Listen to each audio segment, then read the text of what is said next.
À peine quelques jours après les nouvelles accusations selon lesquelles le pays aurait aidé les États-Unis à espionner ses alliés européens, le gouvernement danois tente toujours d'éviter les questions directes à ce sujet. Je ne commente pas sur nos services de renseignement dans les médias. Ce que je peux vous dire est que nous, ce gouvernement et le gouvernement avant nous, rejetons tout espionnage systématique de nos alliés. C'est une pratique à laquelle nous sommes opposés. Durant le week-end, le diffuseur public du Danemark a avancé que l'agence de sécurité nationale américaine, la NSA, aurait écouté les câbles Internet sous-marins du Danemark, accédant aux messages écrits, aux appels téléphoniques et au trafic Internet, ce qui inclut les recherches, les discussions et les services de messagerie utilisés par les hauts responsables européens. Cette surveillance présumée se serait déroulée de 2012 à 2014.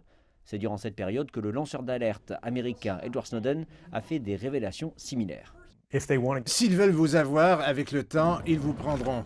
Les sociodémocrates du Danemark sont actuellement au pouvoir et il y a à peine 2 semaines, la première ministre Mette Frederiksen a rencontré le secrétaire d'État américain Anthony Blinken dans la capitale danoise. L'actuel patron de Blinken, le président américain Joe Biden, était à l'époque le vice-président de Barack Obama. La Maison-Blanche a tenté de minimiser les accusations. En 2014, les États-Unis ont publié un rapport complet de notre approche concernant la surveillance à l'étranger.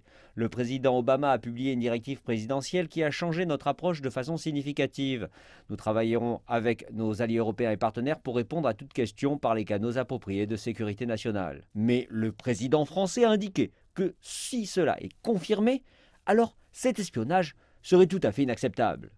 Et donc je suis attaché aux liens de confiance qui unissent Européens et Américains. Nous avons donc, à cet égard, tout à faire pour notre sécurité commune. Et il n'y a pas de place entre nous pour le soupçon. C'est pourquoi ce que nous attendons, c'est la clarté complète. Les propos de Macron font suite à une réunion virtuelle bilatérale avec la chancelière allemande Angela Merkel, l'une des dirigeantes présumément ciblées. Mais jusqu'à présent, la chancelière semble satisfaite de ce qu'elle entend. J'ai été rassurée par le fait que le Danemark, le gouvernement allemand, le ministre de la Défense établit clairement ce qu'elle pense de cette affaire.